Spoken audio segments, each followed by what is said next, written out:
Alright, hello and welcome to another Devstream breakdown. So, today we're going to be talking about Devstream 82, obviously. And we got some interesting stuff with this. We got some stuff that's going to be available after the War Within. No, like, real spoilers for the War Within, but I wouldn't suggest watching that playthrough of stuff because there is a minor thing in there if you have not watched the stream yet. But let's just get started on some things here. So the question was kind of finally answered why sorties haven't rolled over into a new season yet, and it is actually the thing that I thought it was, which is that they are changing how sorties work when the War Within launches. So that's going to be revamped a little bit. Hopefully it will be more unique per day, because I think that sorties have been around long enough that people are kind of in a rut with them, and we've kind of just completely figured them out. It would be cool if they were a little bit more complicated, in my opinion, but I could see why some people wouldn't want that.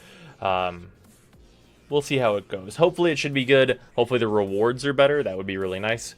Kind of just a minor thing. Sorties changing, which is not really that surprising, because I think sorties have to kind of evolve as the game evolves, or else sorties just don't get done anymore. Beyond that, we've got the Endless Relic system, which a lot of people have been waiting for a long, long time, and I don't think that the idea is there yet.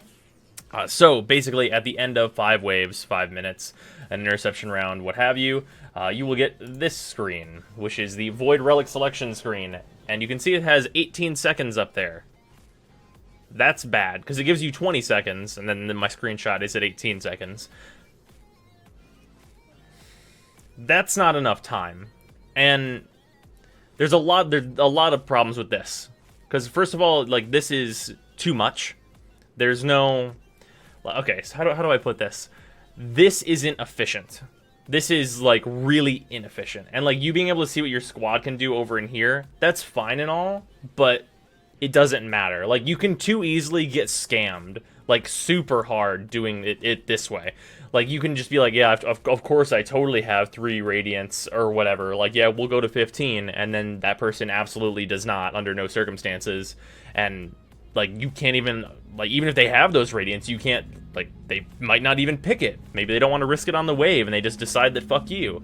Like, the amount of griefing that can be done here is really bad. And beyond even that, it's worth noting that doing this is slow. Like, if you're doing 5 waves of defense at a time for a drop, that's slow and shitty as compared to doing, like, just a fucking exterminate or a capture. Those missions are really fast, and you can bust out, like, captures and exterminates way faster than you can do 5 waves of defense if you are, like, any kind of experience with the game. No fucking problem whatsoever. So even farming it this way is not really a viable thing. The only thing this would ever be used for to go endless on a Visor mission is if you wanted to farm traces, and that's the only thing. And if those refresh every 5 waves, that too is also slower. It's just less of a pain in the ass because you don't have to fucking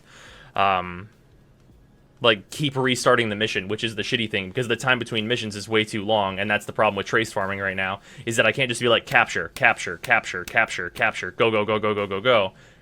This isn't going to be faster, but it will be more fluid to do. So, like, being able to choose relics mid-mission like this is not, like, there's got to be a way better way to do this, like queuing up the relics before the mission even starts, like, then you just fucking go at it and get those. Like, that's a way to do it. Having some bonuses in there, like maybe on, like, what would be rotation C, you get a double pop from a relic. Like, that's something viable that you could choose to do that might actually make this worth it. But as it stands looking like this, there's no actual reason to do this, which is what the community is looking for. We want a reason to go far in defense, and this is not giving it to us at all. Like, just letting us put more relics into a mission, especially the missions that are slow, like 5 minutes on survival, and like 5 or more sometimes minutes on defense, and then interception, which is like moderately fast, but still, like, it's just not, it's not going to be worth it. Like, it's not, there's no incentive. Like, we as players need incentive to do such a thing, and there's just none here. Based on what we were told, of course. Like, if there is something that is, like, beyond this that I'm not getting, maybe there's a good reason to do this. Maybe, like, every time you go 5 waves, the traces you get is doubled. That's a reason to go far in this and farm traces. That's totally reasonable. And like I said with that rotation C thing, if you get a double pop on rotation C of a relic, then you could go like 3 rounds of trace farming and then double pop one of your relics. That's worth it. But yeah, based on the information that we were given, it seems real not good in terms of like viability for a player that wants to farm and wants to do things efficiently, which most of us do. If you're fucking farming an item, you don't want to waste your goddamn time because it takes a little while. So anyway, let's move off of that like rant engaging topic to the War Within missions. So, new War Within missions is going to be post-War Within. These missions are going to be available, called Assault missions, or Assault mode. This is like a more long-form, multi-objective game mode.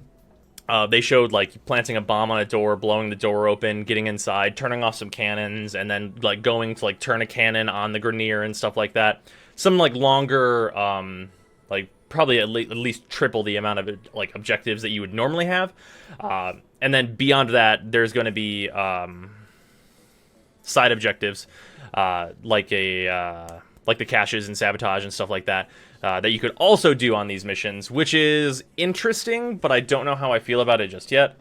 This stuff is on the new tile set, so I feel really good about that. That new tile set looks amazing. The problem that could arise with this mission type is that, again, it's too long for not enough reward, which I don't know. There's a real, I don't know. Like if the missions are going to be like 4 times the length, that doesn't mean that they should have 4 times the reward. It means that it should probably be 4 times the reward and then also something else. Because if you can consistently bust out like easy missions, what is the reward for chaining those objectives together? Like, the equivalent of that is, like, for a 4 times the length mission, you should ideally be getting, like, 6x the amount of loot. And beyond that, it should be, like, because this is going to be high level, it should be valuable things to a player, like high amounts of endo, things like that. I don't know. Maybe ducats could be in there. That would be a cool thing. Maybe an extra way to get ducats would be to do assault. Maybe the caches there give you ducats. Something you can't get anywhere else is going to be needed to make that game mode viable. But it looks cool. I'm excited for it kind of nonetheless because it seems like it'll be a lot of fun, but I think the rewards like need to be there. But yeah, a good example of, by the way, of this like rewards needing to be there in order for people to do the missions is spy missions. The rewards are there for spy missions, and spy missions are well designed, and they are a little bit longer than say like a capture or something, but the rewards are there. Like, the rewards are the reason people go and do spy. Besides those missions just being really fun, obviously. Like, the reason people continue to do spies hundreds of times. Anyway, beyond that, we got the new Warframe. We had already seen the new Warframe due to some, like, leaked stuff. I'm not sure exactly where the original pictures came from, but for those of you that have not seen her, this is the new Warframe. She seems very, very interesting. These are her original colors. These are going to be changing into something else because people thought she was too similar to Banshee, which is fair. But the interesting... I'm not even sure this is interesting. I just really like it because I'm a fucking nutso fashion frame person. The thing that they described on stream was that you're going to have, like, a music composition, like, adjustment thing for this character, where you are going to be able to, like, make some, like, basic, like, beats and shit for your, whatever this Warframe ends up having a name as. I don't think it has a name yet. So, for, like, whatever your music is going to be happening with this. And hopefully they have balanced that to not be annoying as fuck. Because as much as I would love to be able to just, like, have a Virtuoso Warframe and then it's just John Cena, like, there's... as much as I would like that, that needs to probably not happen. So, yeah. It's going to be a cool thing, I think, a lot. And I really like this Warframe's design. It's very appealing. It's a really cool design. Probably going to want an alternate helmet myself, but otherwise this Warframe looks fucking great. But yeah, and then also beyond that, thing we've been asking for a long time, replayability for quests is being worked on. The first one, obviously, is Second Dream, which is hopefully coming next week for replayability on Second Dream, and then soon after that, The War Within. But we have one last thing to talk about, which is Deluxe Mag. So, this is Deluxe Mag. Looks really cool. The separated separated body parts are really awesome. It's a really, really cool skin that I will never have a reason to use if Mag keeps going the way that she's going, which is really unfortunate. I really wish that they would take a second look at Mag. But for those of you that are fine with using Mag, I guess, there you go. It's a really fucking awesome skin. Like, a really, really good skin. But yeah. Not a whole lot. Not a whole lot on this Devstream, but some good stuff. Things moving in a direction that seems good. Obviously, the closer we get to War Within, the better. But just in general, like, new sorties is a really good change. Implementing the Endless Relic system, even if it's not going to be ideal, is a step in the right direction. The Assault mode seems cool, longer form game modes that maybe incorporate some of the elements of the raids to get people closer to doing those. That might be really cool. But yeah, and obviously new Warframe is always good. But yeah, that's Devstream 82.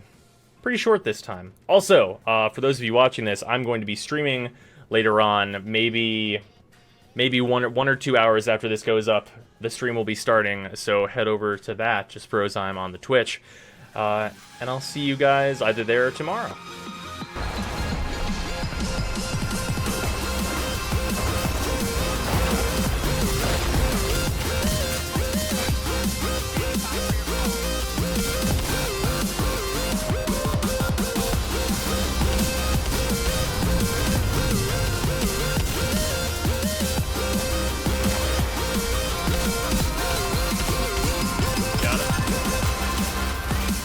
Oh! Oh, there was no way!